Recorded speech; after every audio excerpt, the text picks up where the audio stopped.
오늘 말씀을 보니까요, 길앗 야베스 사람들이 위기에 처했어요. 그 사람들을 치러 온 사람들을 뭐라고 명명했냐면 암몬 사람이라고 이야기하고 있습니다. 근데 이 암몬 사람은 이스라엘 자손과 먼 친척 간에 있던 사람들이었습니다. 암몬 자손은 누구였냐면 이스라엘의 선조인 아브라함의 조카의 그런 후손들이었습니다. 그래서 하나님께서도 이스라엘 자손들에게 암몬 자손과 잘 지내라고 말씀하셨어요. 그래서 신명기 2장 19절 말씀에 보면 이렇게 말씀하고 있습니다. 암몬 족속에게 가까이 이르거든 그들을 괴롭히지 말고 그들과 다투지도 말라. 암몬 족속의 땅은 내가 네게 기업으로 주지 아니하리니 이는 내가 그것을 롯 자손에게 기업으로 주었습니다.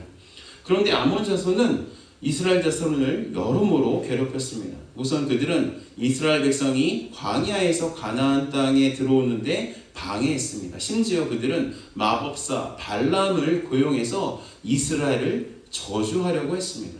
그러나 발람으로 하여금 이스라엘을 저주하는 것이 통하지 않자 그들은 이스라엘 남자들을 음란한 행위에 빠지게 해서 하나님의 저주를 받게 했습니다.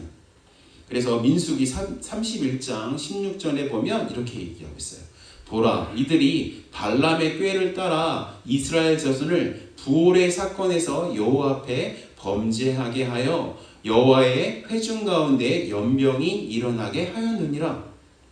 그래서 쭉 성경을 읽다 보면 신명기 23장을 보니까 하나님은 이스라엘을 타락의 길로 들어서게 했던 암몬 자손을 영원히 이스라엘의 총회에 들어오지 못한다고 말씀하셨습니다.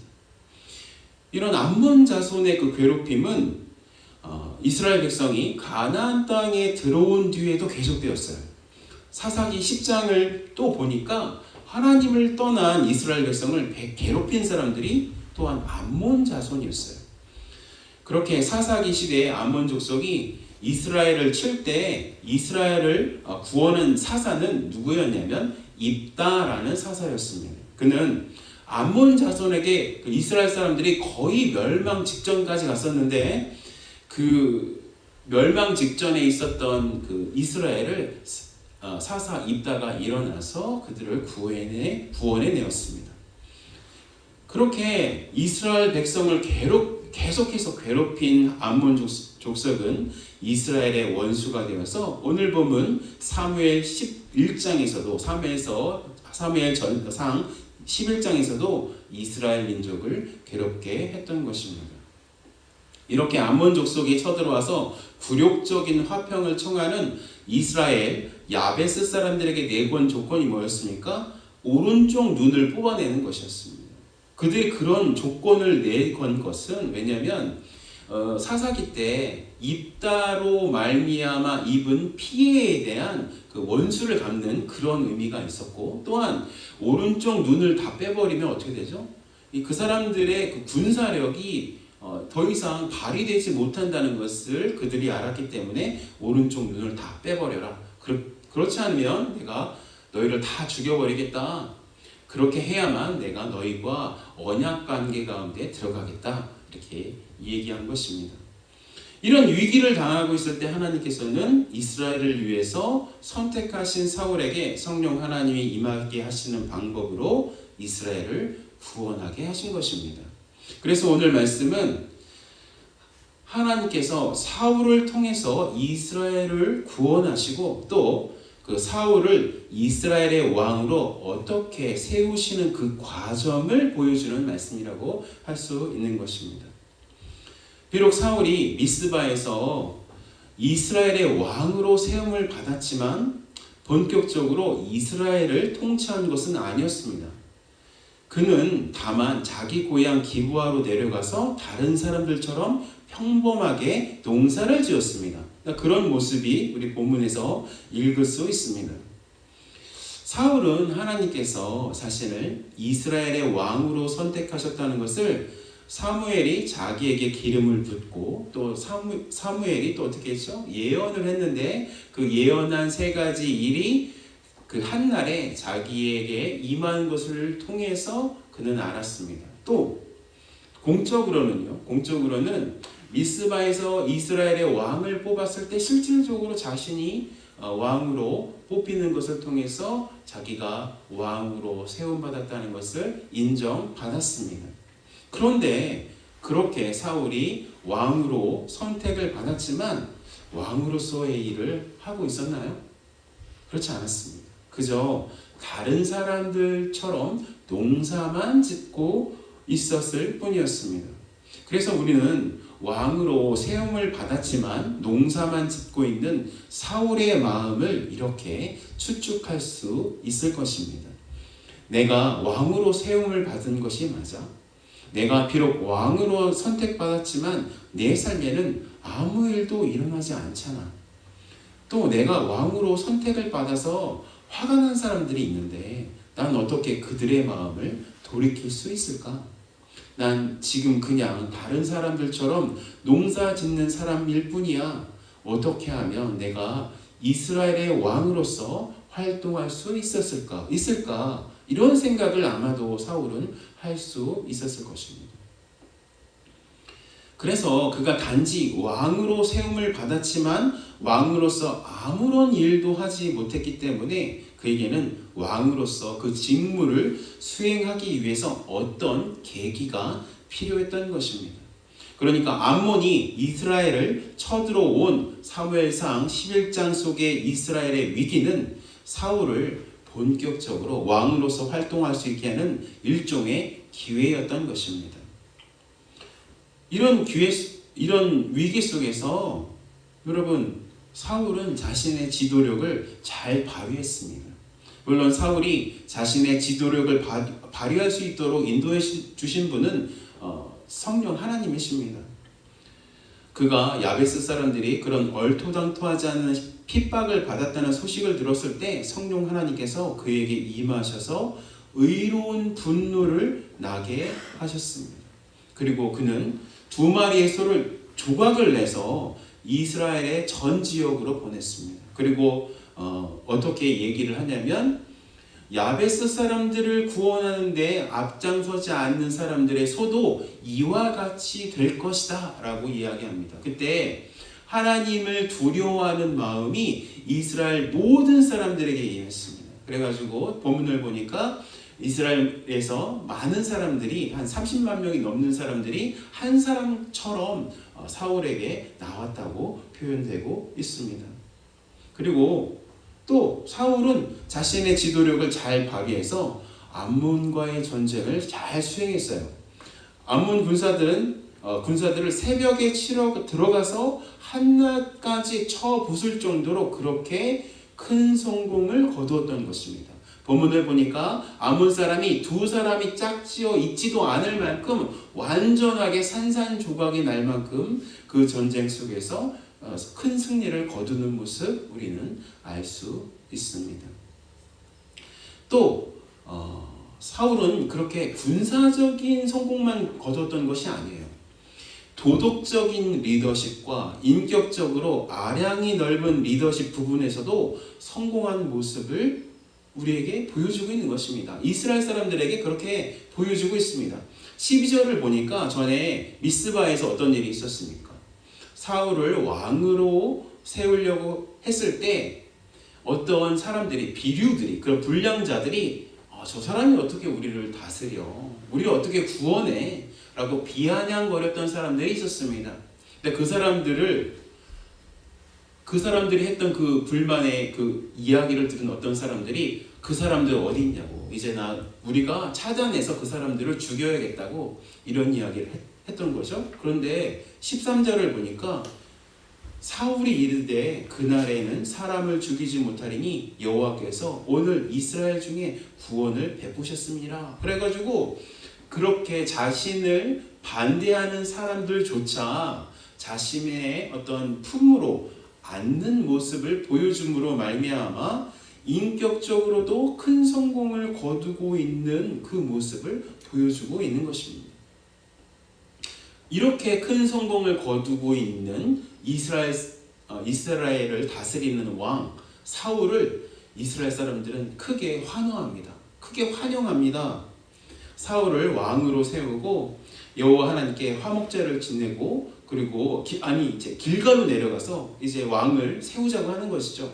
그래서 그 이야기를 누가 합니까? 사무엘이 얘기하죠. 길갈로 내려가서 이제 나라를 새롭게 하자 이런 얘기를 하는 거예요. 그러고 나서 과연 그 사람들이 길갈로 내려가서 사울을 왕으로 세우고 또 화목제를 다 드린 후에 거기서 남은 고기들을 서로 나누어 먹고 서로 기뻐하고 축하하는 그런 자리를 마련하고 있습니다. 그것으로 이제 말씀은 이제 끝마치고 있어요. 그런데 오늘 저는요, 이 본문을 통해서 사울이 거둔 이 성공이 과연 그가 왕으로서 그 임무를 수행할 때 그 성공이 정말로 도움이 되었는가를 한번 살펴보고 싶은 마음이 있는 것입니다. 분명히 사울은 오늘 말씀에서 하나님께서 주신 그 임무를 잘 수행하셨어요. 성공했습니다. 그런데 그렇게 사울이 모든 부분에서 자신의 리더십을 잘 드러내서 성공한 것이 오히려 그가 하나님께서 세우신 이스라엘의 지도자와 왕으로서의 그 임무를 수행하는데 커다란 걸림돌이 되었다는 것입니다. 그는 이스라엘 사람들이 보내는 환호의 맛을 알아버렸던 것입니다. 그가 성공을 거두었을 때 백성들이 얼마나 자기를 환영해 주는지 그는 그 맛을 알아버린 것입니다. 그는 이전에 이 전쟁에서 승리하기 전까지는 비록 왕으로 세움받았지만 아무런 일도 하지 못했던 사람이었습니다. 그가 왕으로 뽑히자 그를 시기하는 사람들도 있었습니다. 그런데 이렇게 아몬과의 전쟁에서 성공함으로써 모든 백성들이 자기 편이 되어서 심지어 사울을 비난한 사람을 죽이자고까지 했습니다. 이렇게 자신을 향한 주변의 반응이 180도로 변한 이유, 그는 어디에서 찾았을까요? 그건 바로 자신의 성공에서 그 이유를 찾았던 것입니다. 그래서 이 성공의 맛을 본 사울이 나중에 어떤 사람으로 변했습니까? 사울은 그가 왕으로 즉위한 지 2년 만에 블레셋과의 전쟁에서 자신이 맛본 성공의 후유증으로 큰 잘못을 저지르고 말았습니다. 이 사무엘상 13장 8절에서 12절 말씀 우리 함께 읽겠습니다. 다 같이 시작. 사울은 사무엘이 정한 기한대로 이레 동안을 기다렸으나 사무엘이 길갈로 오지 아니하매 백성이 사울에게서 흩어지는지라 사울이 이르되 번제와 화목제물을 이리로 가져오라 하여 번제를 드렸더니 번제 드리기를 마침에 사무엘이 온지라 사울이 나가 맞음에 무난함에 사무엘이 이르되 왕이 행한 것이 무엇이냐 하니 사울이 이르되 백성은 내게서 흩어지고 당신은 정한 날에 오지 아니하고 블레셋 사람은 믹마스에 모였음을 내가 보았으므로 이에 내가 이르기를 블레셋 사람들이 나를 치러 길갈로 내려오겠거늘 내가 여호와께 은혜를 간구하지 못할까 하고 부득이하여 번제를 드렸나이다 하니라. 사울은 블레셋과의 전쟁을 치르기 전에 사무엘을 통해서 하나님께 번제를 드렸어야 했습니다. 그렇죠? 근데 백성들이 블레셋을 두려워하고 또 사무엘이 계속해서 늦게 오는 것을 보자 이제 지쳐가지고 이제 흩어지기 시작했어요. 그걸 보는 사울의 마음은 조급한 거죠. 그래서 참지 못해서 왕으로서 해서는 안 될 직접 자기 자신이 하나님께 번제를 드리는 일을 했던 것입니다. 이게 시작이에요. 이게 사울의 실패의 시작이 여기서부터 시작돼서 계속해서 사울은 실패하는 모습만 우리에게 성경을 통해서 보여주고 있는 것입니다. 그러니까 성공의 달콤함을 너무나 맛본 그 사울이 하나님 경외하는 것을 잊어버리고 계속해서 그 성공을 쫓는 모습 때문에 결국 자기 자신은 실패하게 되는 그런 사람으로 역사책에, 성경 속에 남게 되었다는 것입니다. 여러분, 그런데요, 사울이 이렇게 성공이라는 덫에 걸리지 않을 수도 있었을까요? 네, 맞습니다. 오늘 본문을 보면요, 하나님은 분명히 사울이 자신이 이룬 성공에 너무 취하지 않고 하나님을 의지할 수 있는 그 기회를 은혜로 주셨다는 것을 우리는 알 수 있습니다. 그 증거의 말씀이 15절 말씀입니다. 우리 함께 읽겠습니다. 15절의 말씀 우리가 함께 읽었으면 좋겠는데요. 제가 읽어드리도록 하겠습니다. 모든 백성이 길갈로 가서 거기서 여호와 앞에서 사울을 왕으로 삼고 길갈에서 여호와 앞에 화목제를 드리고 사울과 이스라엘 모든 사람이 거기서 크게 기뻐하니라. 예, 여기서요.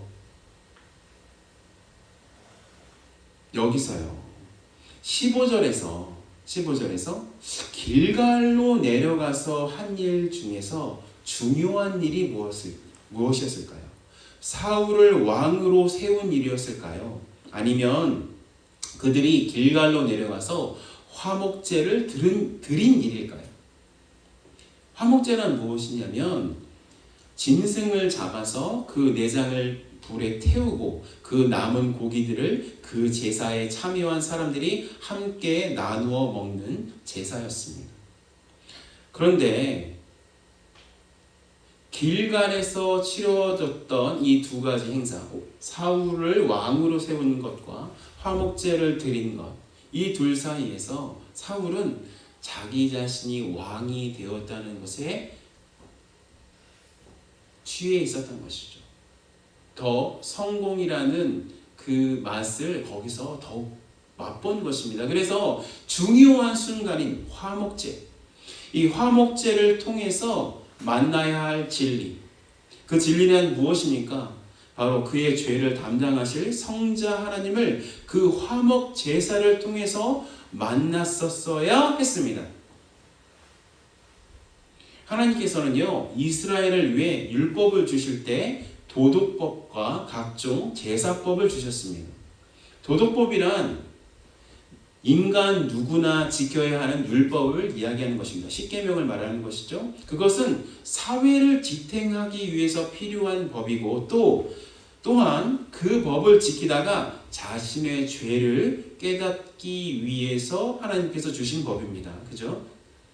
그런데 각종 제사법은 그렇게 율법을 지키려고 노력하다가 자신이 태생적으로 죄인임을 발견한 사람이 그 제사를 통해서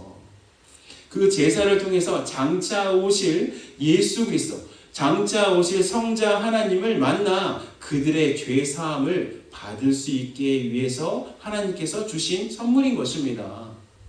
그러니까 사울은 자신이 이룬 성공에 취해 있었기 때문에 정작 길갈에서 하나님께 드린 화목제를 통해서 만나고 의지해야 할 예수 그리스도, 만나야 할 성자 하나님을 제대로 만나지 못했던 것입니다. 그래서 사울은 평생 성공이라는 달콤함 때문에 정작 성공하지 못한 왕으로 기억되는 것입니다. 그래서 우리는 본문에서 하나님께서 우리에게 질문하시는 그 질문을 제대로 들어야 합니다. 하나님께서는 우리에게 이렇게 질문하시는 것입니다. 너는 너의 능력과 성공 위에 서고 살 것이냐? 또는 내가 주는 의로움, 즉 십자가의 능력과 의로움 위에 서고 살 것이냐? 이렇게 하나님 우리에게 질문하시는 것입니다. 그래서 첫 번째로 본문을 통해서 적용하고 싶은 것이 있는데요. 그건 뭐냐면 우리의 성공 위에 서지 말고 예수님의 십자가의 능력 위에 서자는 것입니다. 우리 함께 이 대지를 읽겠습니다. 시작. 우리의 성공 위에 서지 말고 십자가의 능력 위에 서자. 바로 이것입니다. 이 고린도전서 1장 18절부터 21절 말씀입니다. 다 같이 읽겠습니다. 시작. 십자가의 도가 멸망하는 자들에게는 미련한 것이요 구원을 받는 우리에게는 하나님의 능력이라. 기록된 바 내가 지혜 있는 자들의 지혜를 멸하고 총명한 자들의 총명을 폐하리라 하였으니 지혜 있는 자가 어디 있느냐? 선비가 어디 있느냐? 이 세대의 변론가가 어디 있느냐? 하나님께서 이 세상의 지혜를 미련하게 하신 것이 아니냐? 하나님의 지혜에 있어서는 이 세상이 자기 지혜로 하나님을 알지 못함으로 하나님께서 전도에 미련한 것으로 믿는 자들을 구원하시기를 기뻐하셨도다. 바로 이것입니다. 우리가 스스로 똑똑해서 예수님 믿으셨습니까? 우리가 능력 많아서 구원을 받으셨습니까? 그렇지 않습니다. 본문을 보니까 우리가 함께 읽은 이 고린도 전서의 말씀을 보니까 우리에게는 하나님을 알 수 있는 것이 요만큼이라도 있어요? 없습니다. 조금도 있지 않습니다. 그런데도 하나님께서 우리에게 당신을 보여주시고 십자가를 보여주셨기 때문에 그 은혜를 주셨기 때문에 우리는 회개하고 믿어서 구원을 얻을 수 있었습니다. 이렇게 구원을 얻었다는 것은 우리가 하나님 아버지 가족 안으로 다시 태어나게 되었다는 것을 의미하는데 그것은 이 세상에서는 죽고 하나님께 다시 태어났다는 것을 의미하는 것입니다. 그리고 하나님 안에 하나님의 그 가족 안에 다시 태어났다는 것은 하나님께서 주시는 그 능력으로 살아가는 존재가 되었다는 말씀인 것입니다. 그런데 이 하나님의 능력이란 바로 십자가의 능력인 것입니다. 예수님께서 십자가를 지시고 다시 부활하심을 믿음으로 말미암아 영원한 생명을 누리게 하는 능력, 그것이 바로 십자가의 능력인 것입니다. 이렇게 하나님의 능력인 십자가의 능력을 힘입어 사는 사람들은 이 세상의 성공을 그렇게 의지하지 않습니다. 왜냐하면 우리는 이미 성공한 사람들이기 때문입니다. 여러분 자기 자신에게 손을 얹고 고백하시기 바랍니다. 나는 이미 성공한 사람이야. 한번 하시겠어요? 나는 이미 성공한 사람이야. 아멘. 지금 우리의 힘으로 어떻게 해서든지 성공하여 이룬 성과와 하나님께서 우리에게 은혜로 주실 성공을 비교하면 우리의 성공 아무것도 아닌 것입니다. 정말로 허접한 쓰레기와 똑같은 것입니다. 그래서 우리 그리스도인들은 이 세상에서 어떻게 하면 성공을 거둘까? 그걸 많이 고민하지 않는 사람들입니다. 물론 하나님께서 주신 맡겨진 사명이 있잖아요. 그 사명을 위해서 열심히 살아내야 되겠지만 자신이 일하는 모든 것이 자기 것이 아니라 하나님의 것임을 인정하는 사람이 바로 우리들입니다. 우리 그리스도인입니다. 그러니까 우리가 이 본문을 읽을 때 사울의 그 성공을 기술한 1절부터 15절의 말씀, 그 말씀에 주목하는 것이 아니라 겨우 15절에 부분적으로 나온 화목제를 드렸다는 그 짧은 구절을 더욱 주목해서 우리는 읽어야 하는 것입니다. 여러분 하나님께서 이렇게 또 물으시는 거죠. 그들이 거두었던 성공과 그들이 실패했던 십자가를 만나는 일 사이에 너희는 무엇을 선택하겠느냐? 라고 하나님께서 질문하시는 것이죠. 그리고 그 하나님의 질문에 예 주님 저희는 저희 성공에 서지 않고 십자가의 능력 위에 서겠습니다. 라고 대답해야 되는 것입니다. 이게 늘 우리에게 문제로 다가오는 거예요. 너는 너의 힘대로 살 것이냐 아니면 내가 준 은혜의 힘대로 십자가의 그 능력대로 살 것이냐 계속해서 하나님 우리에게 물으시는 것입니다. 그때마다 하나님 제가 주님을 의지합니다. 십자가를 붙듭니다. 나의 자연적인 능력을 의지하지 않습니다. 나의 자연적인 지혜를 의지하지 않습니다. 하나님을 의지합니다. 나에게 주신 그 십자가를 붙들어서 살아가려고 노력합니다. 도와주시옵소서 고백할 수 있는 것입니다. 그래서요, 우리 그리스도인들은 우리가 얻어내는 그 결과보다는 그 결과를 만들어내는 과정을 중요하게 여겨 있는 사람들입니다.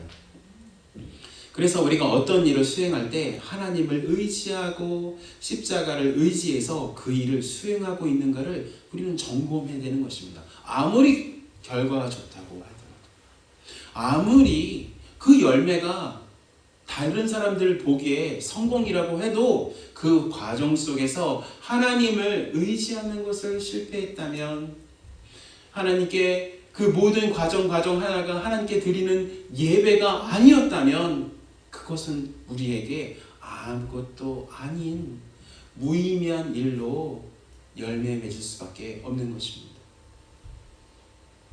그래서 우리는 우리의 삶 전체를 통해서 하나님께 예배 드려야 하는 것입니다. 우리가 먹고 사는 일과 하나님을 예배하는 것을 이렇게 나눌 수가 없어요. 구분할 수가 없습니다. 우리가 하는 모든 일이 예배인 것입니다. 밥을 차려서 먹고 직장에 가고 그 직장에서 일을 하고 집에 돌아와서 아이들을 돌보고 여가 시간을 보내는 그 모든 일이 하나님께 드리는 예배가 되어야 하는 것입니다.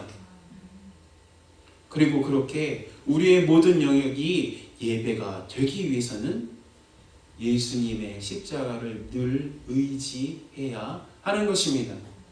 아마도 우리는 매일마다 예수님을 의지하고 우리가 하는 일을 통해서 하나님께 예배를 드리는 일에 실패할 수도 있습니다. 그럴 때도 우리는 너무나 낭망하지 않을 수 있습니다. 왜냐하면 우리는 예수님의 십자가를 의지할 수 있기 때문입니다.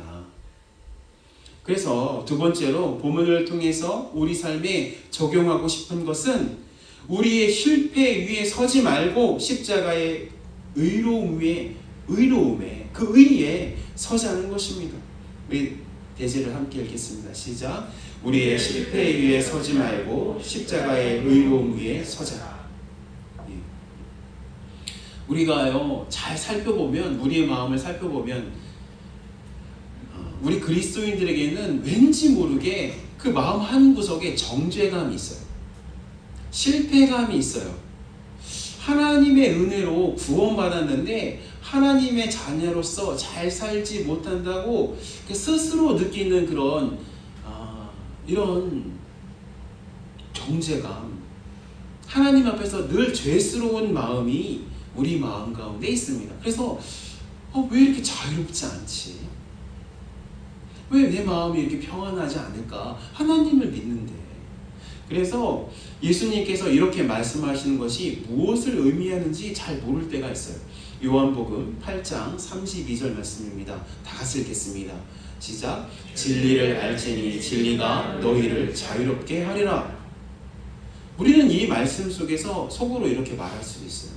아니, 신앙생활을 하면 할수록 내 마음은 자유롭지 않고 늘 정죄감이 드는데 우리가 진리를 아는 것이 어떻게 나를 자유롭게 한다는 말인가? 라고 속으로 말할 때가 많이 있습니다. 그런데 여러분, 우리가 이렇게 정죄감이 이렇게 드는 이유는요, 우리의 도덕적인 능력을 의지하고 있기 때문입니다. 우리는 구원을 받았어도 우리의 능력으로 조금 더 선한 일을 할 수 있습니까? 없습니다. 그걸 인정해야 돼요. 의로운 일을 절대로 우리의 힘으로는, 우리의 도덕적인 힘으로는 절대로 할 수 없어요. 그걸 인정하는 거 필요합니다. 오직 누구를 통해서요? 성령 하나님의 능력으로만, 그 십자가의 능력으로만 선한 일을 행할 수 있는 것입니다. 여러분, 제가 교회에서 기도하는데 여러 가지 저의 그 죄된 모습이 드러났어요. 그래서 너무나 괴로웠어요. 그래서 하나님 앞에 나아가서 회개 기도를 하려고 했습니다. 그래서 이렇게 기도했죠. 하나님, 저의 거룩하지 못한 이 모습을 용서해 주세요. 하나님을 믿지 못하는 이 모습 용서해 주세요. 저의 게으른 모습도 주님 용서해 주세요. 이렇게 기도했습니다. 근데 갑자기 마음속에서 이런 인도하심을 딱 느꼈어요. 뭐냐면 나는 나의 실패보다도 십자가의 의로움을 더 의지해야 한다라는 마음이 확 들어오는 거예요. 그리고 그 순간 예수님의 십자가는 나의 실패보다도, 나의 불의보다도, 나의 불성실보다도, 나의 불신앙보다도 더 강력하구나. 그게 느꼈어요. 그리고 나서 그 순간 저를 억눌렸던 실패감, 정죄감, 수치심 이런 것이 없어지는 것을 저는 경험했습니다. 여러분, 우리의 도덕적인 능력을 의지하려고 하면 우리는 계속해서 이 정죄감을 느낄 것이에요. 그리고 우리가 만약에 이 도덕적인 실패, 죄를 지었을 때 계속해서 우리의 도덕적인 능력을 의지한다면 그것을 왜 내가 이런 일을 했을까? 나는 왜 이렇게 실패했을까? 그렇게 도덕적인 우리의 능력을 의지하는 것을 계속해서 보인다면 우리는 십자가를 재빨리 붙드는 것을 더욱 늦게 하는 것입니다. 그리고 우리 정죄감을 그만큼 더 느끼는 것입니다. 그리고 정죄감의 늪에 빠져서 오랫동안 헤맬 수 있는 것입니다. 여러분, 오늘 본문을 다시 돌아와서 사울이 자신의 그 도덕적인 역량이 아니라, 여기서 도덕적인 성공을 하잖아요.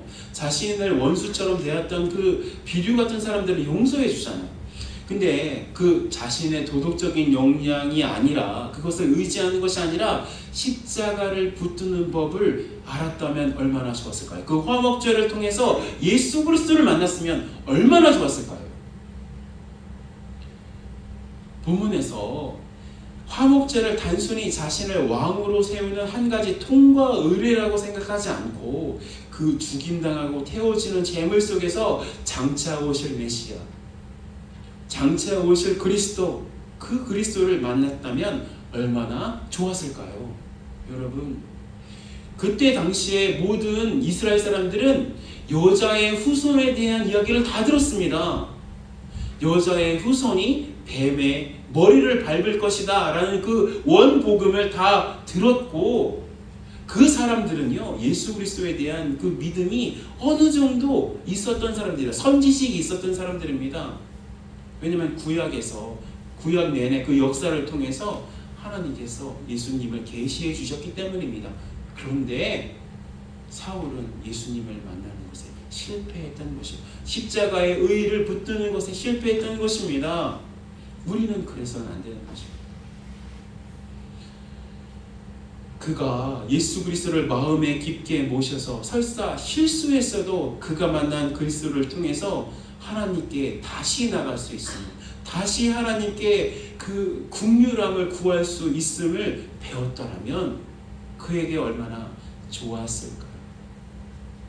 그래서 제가 다시 말씀드리는 것은, 우리는 우리의 실패에 서지 말고 우리의 정죄감 속에 서지 말고 예수 그리스도를 다시 붙들어 정죄감 속에서 자유롭게 되자는 말씀입니다. 로마서 8장 1절과 2절, 33절, 34절 말씀, 그곳에 대한 증거가 되는 말씀입니다. 함께 우리가 마음에 새기면서 이 말씀 한 목소리로 읽겠습니다. 시작. 그러므로 그리스도인은 결코 정죄함이 없나니 이는 그리스도 예수 안에 있는 생명의 성령의 법이 죄와 사망의 법에서 너를 해방하였습니다. 33절. 누가 능히 하나님께서 택하신 자들을 고발하리요?